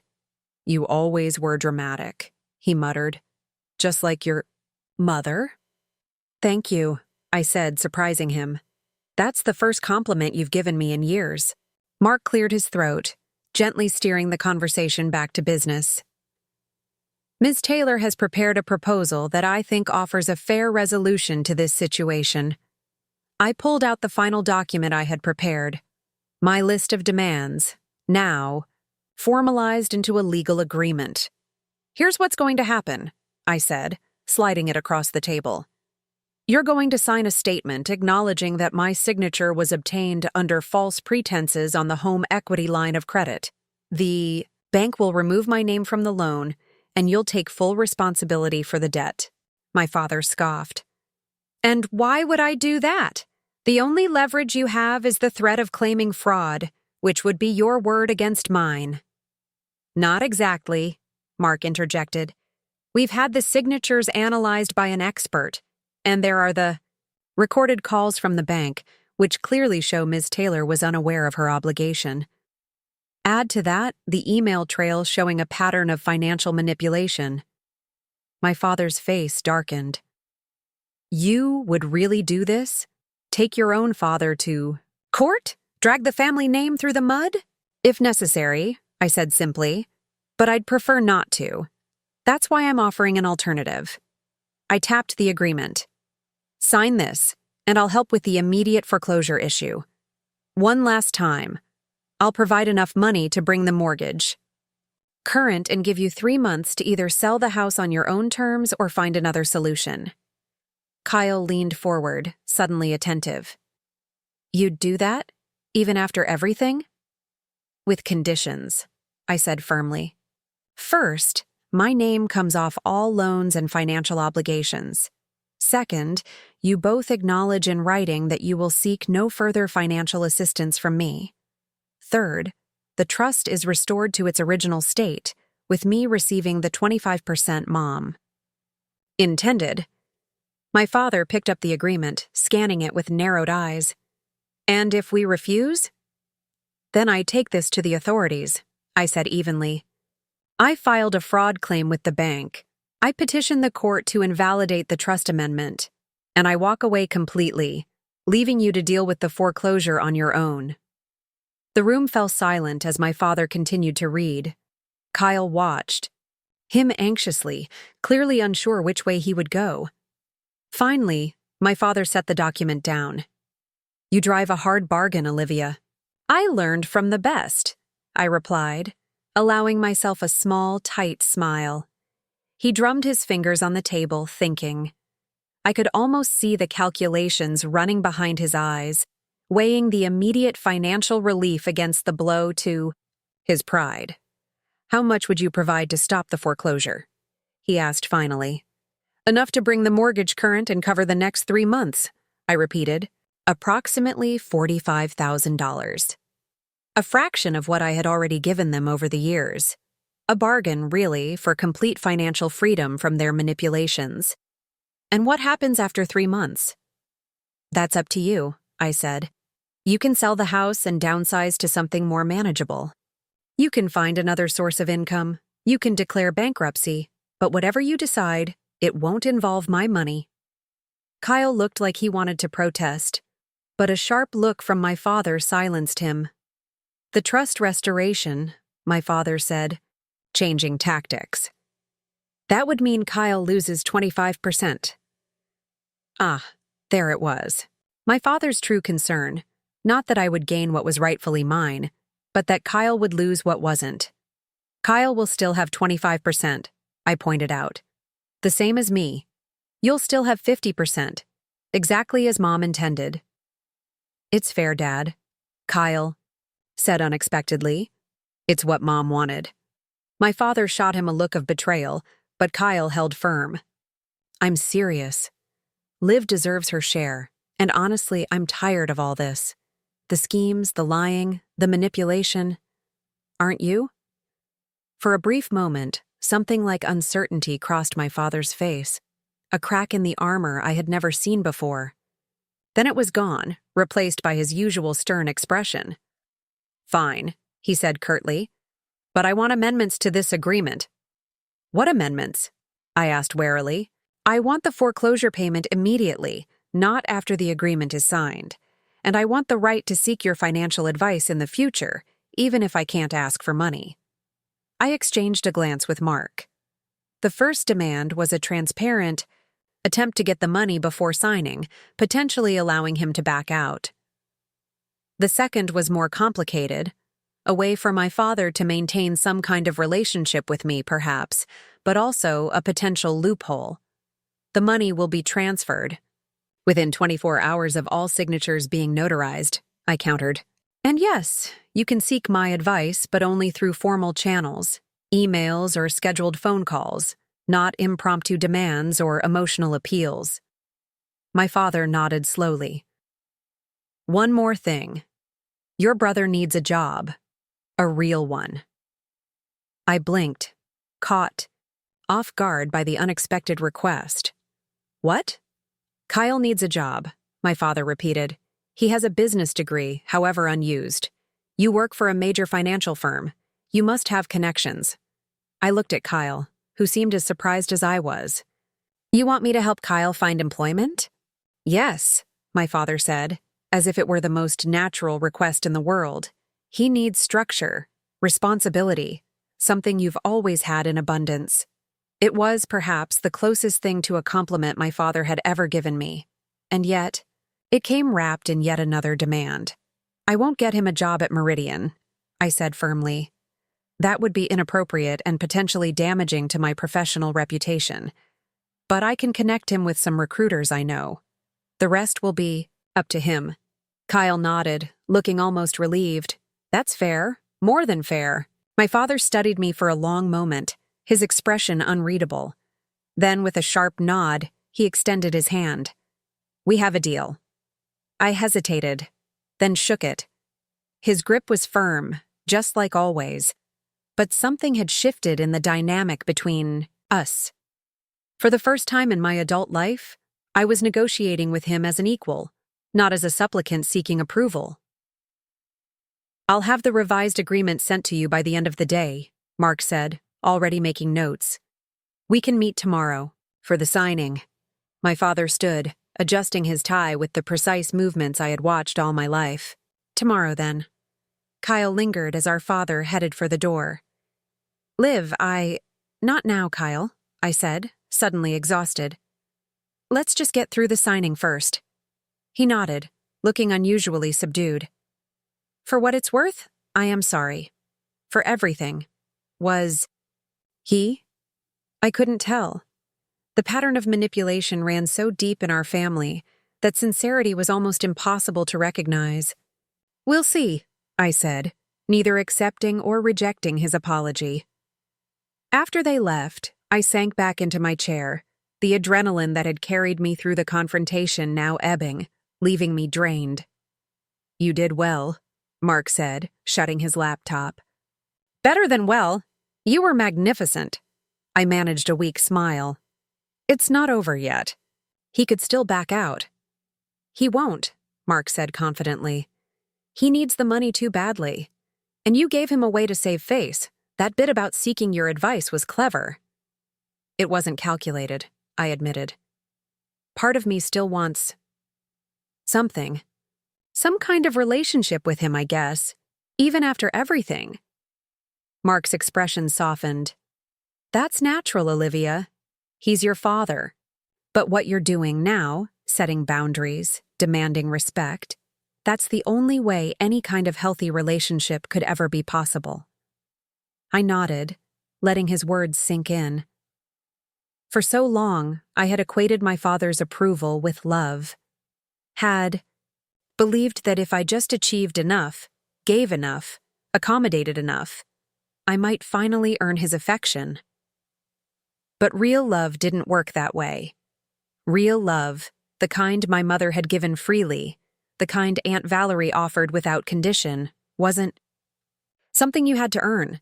It was a gift, given not because of what you did, but because of who you were. And perhaps the most important strategic decision I had made today wasn't about money or legalities or even justice.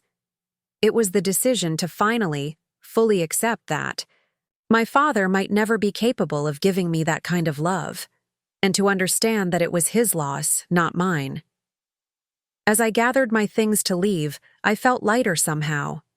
The weight of seeking Raymond Taylor's approval, a weight I had carried for as long as I could remember, was beginning to lift. Not completely gone, but lighter. Tomorrow would bring the formalities, the signatures, the notarizations, the financial transactions. But the real work, The internal reckoning had already begun. For the first time in my life, I was choosing myself, and it felt right. 1 year later, I stood at the window of my new office, gazing out at the Chicago skyline. The view was different from my old space, 12 floors higher, with corner windows that offered a panoramic vista of the city I loved. The nameplate on my door read, Olivia Taylor Senior Partner, a promotion that had come through just last month after I secured the Thompson portfolio, bringing over $20 million in new assets under management. My phone buzzed with a text from Aunt Valerie. Still on for dinner tonight? Got big news. I smiled, typing back a quick confirmation. In the year since the confrontation with my father, Aunt Valerie had become even more of a constant in my life, the family I chose rather than the one I was born into. As I set my phone down, Madison knocked on my door. Your 3 o'clock is here, she said, and the event planner called to confirm the details for next week's client appreciation dinner. Thanks, Madison. Send in my 3 o'clock and tell the planner everything looks good. I moved to sit behind my desk, straightening my jacket as I prepared to meet with a potential new client. This was my life now, focused on my career, my chosen family, and my own well-being. The constant background anxiety of trying to please my father had faded, allowing me to be fully present in my own life for perhaps the first time ever. The meeting went well, as most of my meetings did these days. Without the emotional drain of my family's drama, I had discovered reserves of energy and focus I never knew I possessed. My client list had grown, my reputation had solidified, and I had even started mentoring younger analysts at the firm. As I wrapped up my workday, I found myself thinking about the agreement that had changed everything. True to his word, my father had signed the documents the day after our confrontation. My name had been removed from the fraudulent loan. The trust had been restored to its original state, and I had made the final payment to stop the foreclosure, giving my father and Kyle a 3-month window to figure out their next steps. What happened in those 3 months had surprised me. Kyle, with the help of the recruiters I'd connected him with, had found a job at a small marketing firm. It wasn't glamorous or high-paying, but it was legitimate work with a steady paycheck. My father, facing the reality of his financial situation, had finally agreed to sell the house. They had moved into a modest condo, downsizing dramatically, but managing to retain some dignity in the process. Our relationship had changed too. The weekly phone calls filled with demands and guilt trips had stopped. In their place was a sparse, formal kind of communication, email updates every few weeks, occasional text messages on birthdays or holidays. Not warm, not close, but civil, bounded, on my terms for the first time. As I gathered my things to leave, my phone rang with an unfamiliar number. I almost let it go to voicemail, but something made me answer. Olivia Taylor. Ms. Taylor, this is Patricia Winters from Lakeside Memorial Hospital. I'm calling about your father, Raymond Taylor. My heart skipped a beat. What happened? He was brought in about an hour ago with chest pains. The doctors are running tests now, but he asked us to call you. The fact that I was his emergency contact after everything that had happened struck me as both ironic and sad. I'll be right there, I said, already heading for the door. The drive to the hospital passed in a blur of conflicting emotions. Concern? Certainly, whatever our differences, I didn't wish my father ill. But also wariness. Was this another manipulation? A medical emergency as pretext to pull me back into his orbit? I pushed the cynical thought away as I navigated the hospital corridors, finally finding him in a curtained area of the emergency department. He looked smaller somehow, diminished against the white hospital sheets. Monitors beeped steadily beside him, an IV line running into his arm. "Dad," I said, approaching the bed. His eyes opened, surprise flickering across his face. "You came." "Of course I came." I set my purse down on a nearby chair. "What happened?" "Chest pain while I was at the gym," he said, his voice rougher than I remembered. Probably nothing. These doctors overreact to everything. Typical Raymond Taylor, dismissing concern, minimizing weakness. What did the doctors actually say? I asked, cutting through the bravado. He hesitated, then sighed. They're concerned it might have been a mild heart attack. They're running more tests. I nodded, taking in the information. Where's Kyle? I didn't want them to call him. My father admitted. He'd just panic and be useless. You keep a level head in a crisis. It was as close to a compliment as he had ever given me. I didn't know how to respond, so I just nodded again. I'll stay until the test results come back, I said, taking a seat in the visitor's chair. Do you need anything? Water? Another blanket? He shook his head, then cleared his throat. Your mother had the same expression, you know. When you're concerned but trying not to show it. She used to purse her lips just like that.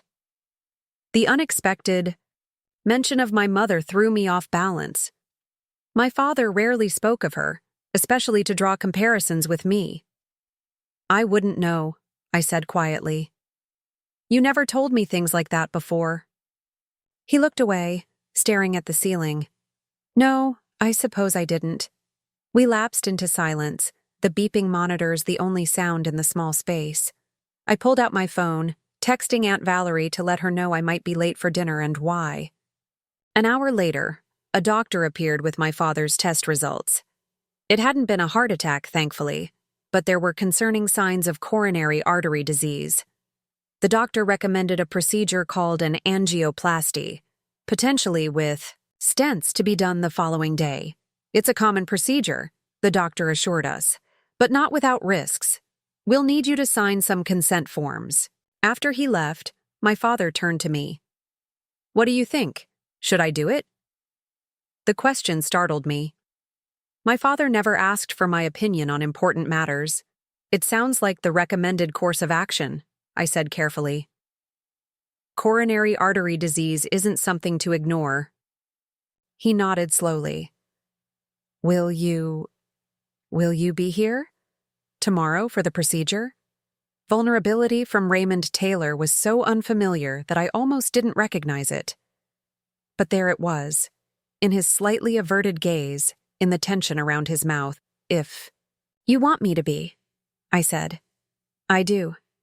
2 simple words, but they hung in the air between us, weighted with unspoken emotions. Then I'll be here. I stayed until they moved him to a regular room, then headed to meet Aunt Valerie for a late dinner, my mind churning with confused feelings. The restaurant was nearly empty when I arrived, just a few late-night diners lingering over dessert and coffee. Aunt Valerie waved from a corner booth, a glass of wine already in front of her. There you are. I was starting to worry. I slid into the seat across from her. Sorry I'm late. It's been a strange evening. So I gathered from your text, how is he? I filled her in on my father's condition, the recommended procedure, his unusual request for me to be present. And you're going? She asked, studying my face. I said I would. I picked up my water glass, turning it in my hands. It feels like the right thing to do, even if I'm not entirely sure why. Aunt Valerie reached across the table and squeezed my hand. Because you're a good person, Olivia. Better than he deserves. Maybe? I took a sip of water. Anyway, you said you had big news? Her face lit up. I do. I've decided to sell the house in Denver and move to Chicago permanently. Really? That's wonderful. The news lifted my spirits. Immediately. Aunt Valerie had been spending more and more time in Chicago over the past year, but I hadn't expected her to make the move permanent. I found a lovely condo just a few blocks from you, she continued excitedly. It's perfect. 2 bedrooms, a balcony with a view of the lake, and the building has a doorman, which makes me feel safe. When do you move in? That's the other part of my news. I close next week, and I was hoping you might help me with the move. Nothing strenuous, she added quickly. Just moral support and maybe some decorating advice. Of course, I said, smiling. Genuinely for the first time that evening. I'd love to. We spent the rest of dinner discussing her plans for the new place, a welcome distraction from my conflicted feelings about my father. By the time we parted ways, I felt more centered, more certain about my decision to be there for him tomorrow, regardless of our complicated history. The next morning, I arrived at the hospital early, giving myself time to prepare mentally before seeing my father again. To my surprise, Kyle was already there, pacing the waiting room with nervous energy. "Liv," he said when he spotted me. "Thank God. They just took him in for the procedure." "I thought he didn't want you to call," I said, setting down my bag. Kyle shrugged. "He didn't. I called the hospital this morning to check if he'd been admitted. They told me about the procedure, so I came right over." He ran a hand through his hair, the same nervous gesture our father made. "Should take about an hour," they said. We sat in awkward silence for a few minutes. In the past year, I had seen Kyle only twice, once at the signing of our agreement, and once by chance at a coffee shop downtown. Our relationship remained distant, defined more by our shared past than any current connection. "How's the job?" I asked finally, more to break the silence than out of genuine curiosity. "It's good, actually," he said, sounding almost surprised by his own answer. "I got promoted to team lead last month." "Congratulations," I said, meaning it. "Thanks." He fidgeted with his watch. "It's different, you know, having to show up every day, answer to someone else. But there's something, I don't know, is it? When I actually complete something and it's good, and my boss recognizes that." He trailed off, shaking his head. "Sorry, you've been doing this your whole career. Must sound pretty basic to you." "No," I said thoughtfully. "I understand. That feeling of earning recognition rather than just expecting it. It's powerful." Kyle nodded, a moment of genuine connection passing between us. "Dad's been different too," he offered. "Since everything happened, the house, the move, his health starting to decline, it's like he's finally realizing he's not invincible." "How so?" Kyle seemed to choose his words carefully. "He talks about Mom more, about regrets, things he wishes he'd done differently. He even mentioned you a few times, not in the usual way, but I don't know, with a kind of respect? It's hard to explain." I absorbed this information, not sure what to make of. A year ago, I would have been elated at the thought of my father respecting me. Now, I found myself cautiously interested, but not desperately seeking his approval like before. "Listen, Liv," Kyle continued, lowering his voice. "There's something you should know about Dad's finances." My guard immediately went up. "Kyle, if this is about money, it's not what you think," he interrupted. "After you helped with the foreclosure, Dad really did get his act together. Sold the house, moved to the condo, started living within his means for once. But about 3 months ago, he came into some money." "What do you mean?"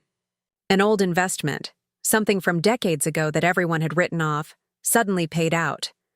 Not a fortune, but substantial. Around $200,000. I raised an eyebrow. And he put half of it into a trust. For you."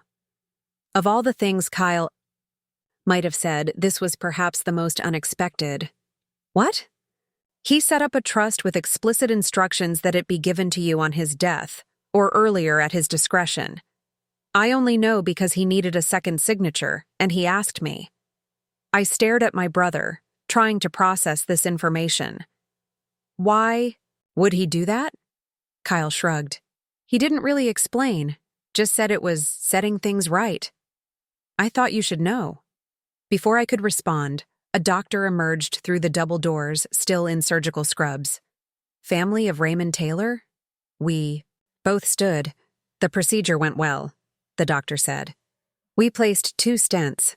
He's in recovery now and should be able to have visitors in about an hour." Relief washed over me, stronger than I had expected. Whatever complicated feelings I had toward my father, I wasn't ready for him to be gone from my life entirely. After the doctor left, I turned back to Kyle. "You're sure about this trust?" "Positive. The paperwork at his condo. I can show you, if you want." I shook my head, still processing. "That won't be necessary. I believe you." We waited together until we were allowed to see our father. He looked pale but alert in the recovery room, an oxygen cannula in his nose and monitors still attached to his chest. "Both of you came," he said, his voice rough. "Didn't expect that." "How are you feeling, Dad?" I asked, moving to the side of his bed. "Like I had someone rummaging around in my arteries," he grumbled. "But the doctor says it went well. I can go home tomorrow." "That's good news," I said. "Do you need anything? Help at home after discharge?" He waved a dismissive hand. "I've got a neighbor who checks in, and Kyle's not far away." I nodded, not pushing further. The old Raymond Taylor would have used this situation to extract promises of help, to create obligation. This measured response was unfamiliar territory. "I'll let you two talk," Kyle said suddenly. "I'm going to get some coffee. Dad, want anything?" Our father shook his head, and Kyle slipped out of the room, leaving us alone together. An awkward silence settled between us. "Thank you for coming," my father said finally. "You didn't have to." "You asked me to," I replied simply. He nodded, then cleared his throat. "Kyle probably told you about the trust, so we were going to address it directly. Another departure from the old Raymond Taylor, who preferred manipulation to straightforward conversation. He did. I don't understand. Why?" My father's gaze shifted to the window. "When you have a brush with mortality, it makes you think about the legacy you're leaving behind, about the mistakes you've made." I said nothing, waiting for him to continue. "I wasn't a good father to you, Olivia." The words seemed to cost him physical effort. "I pushed you too hard, criticized too much, never acknowledged your achievements, and then resented you when you succeeded despite me. Not because of me." I remained silent, too stunned by this unexpected admission to formulate a response. "The trust is not an apology," he continued. "Money can't fix what I broke, but it's an acknowledgement of the debt I owe you. Not just financial, though that too, but the deeper debt, the years of support I took for granted, the love I didn't return." My eyes stung with unexpected tears. "Why now, Dad? After all this time?" He looked at me directly, his blue eyes, so like my own, filled with a clarity I had rarely seen in them. "Because you forced me to see myself as I really am. When you walked away last year, when you finally stood up to me, it was like looking in a mirror for the first time, and I didn't like what I saw." I swallowed hard, fighting to maintain my composure. "Trust isn't necessary. Maybe not to you, but it is to me." He reached for the water cup on his tray, taking a small sip. "There's something else. Letters. From your mother. That I kept from you." My heart skipped a beat. "What letters?" "She wrote them the last few months of her life. One for each birthday you'd have after she was gone. She made me promise to give them to you, but He trailed off, shame evident in his expression. "I was jealous of the bond you two had. She loved you unconditionally, when I couldn't seem to do the same." The revelation hit me like a physical blow. Letters from my mother, words from beyond the grave that had been withheld from me out of petty jealousy. It was a cruelty I hadn't imagined even my father capable of. "Where are they?" I asked, my voice barely above a whisper. "In my safe at home. There's one for each year. I'll have Kyle bring them to you." I nodded, unable to trust my voice further. After a moment, I stood. "I should go. Let you rest. Olivia," he called as I reached the door. "I don't expect forgiveness. I just wanted you to know the truth." Finally, I paused, hand on the doorknob. I don't know if I can forgive you, Dad, but I'm glad to know the truth.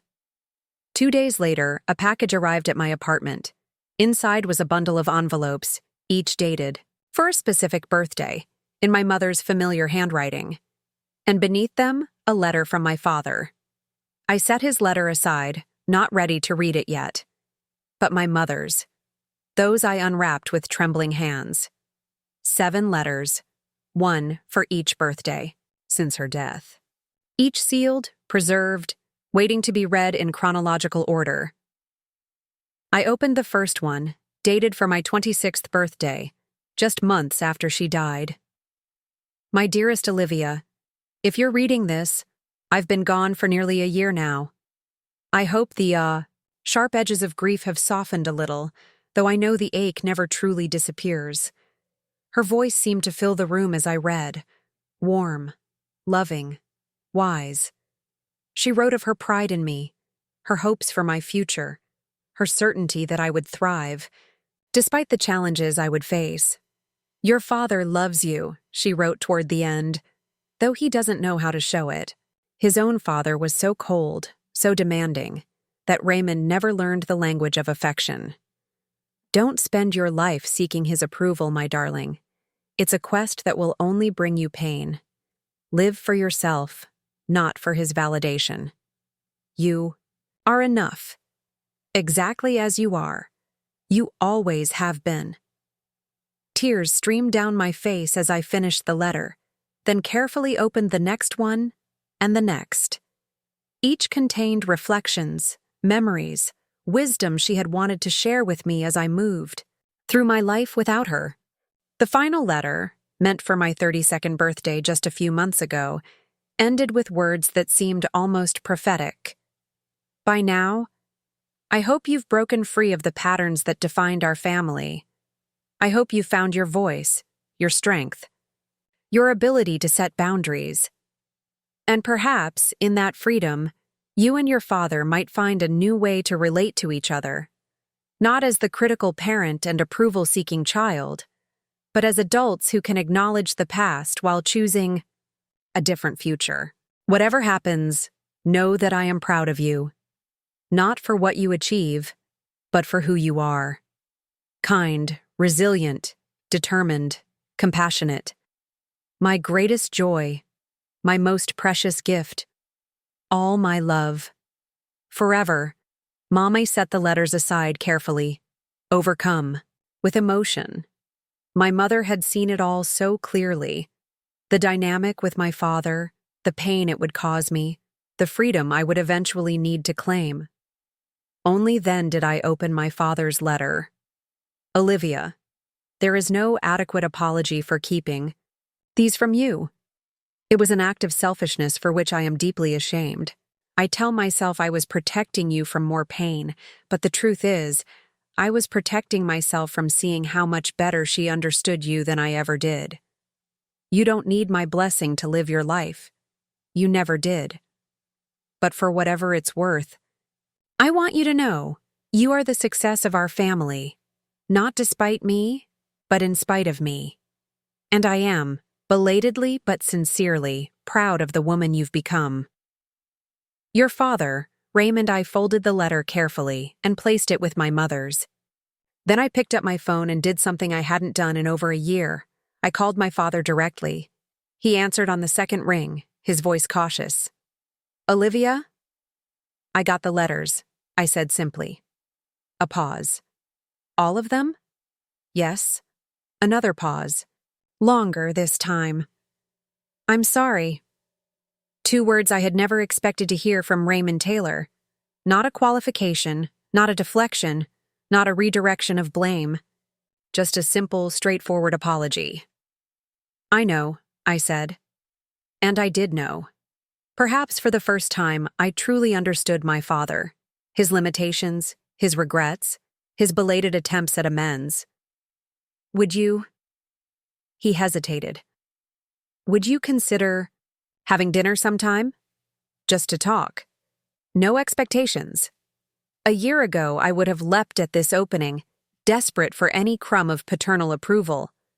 Now, I considered it carefully, weighing what I wanted against what I needed. Yes, I said finally, but on neutral ground, and with boundaries. Of course, he agreed quickly. Whatever terms you set.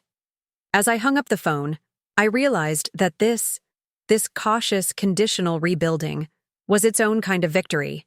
Not the dramatic reconciliation of a Hallmark movie, but something more realistic, more sustainable. My father and I would never have the relationship I had dreamed of as a child. But perhaps we could construct something new, a relationship between adults who acknowledged the past while choosing a different future, just as my mother had hoped. That evening, I met Aunt Valerie at her new condo, helping her arrange furniture and unpack boxes.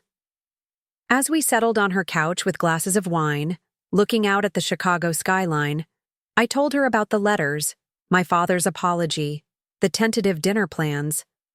"How do you feel about it all?" she asked, studying my face. Considered the question carefully. "Free," I said finally. Not because he apologized, or because things might be different now, but because it doesn't define me anymore. His approval, his criticism, his expectations, they're just one person's perspective, not the measure of my worth. Aunt Valerie smiled, lifting her glass. "To freedom, then."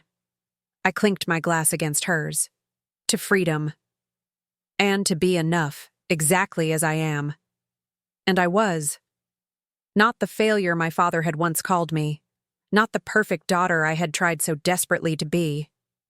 Just Olivia Taylor, flawed, strong, successful on my own terms, finally writing my own story. It was, indeed, the ultimate surprise.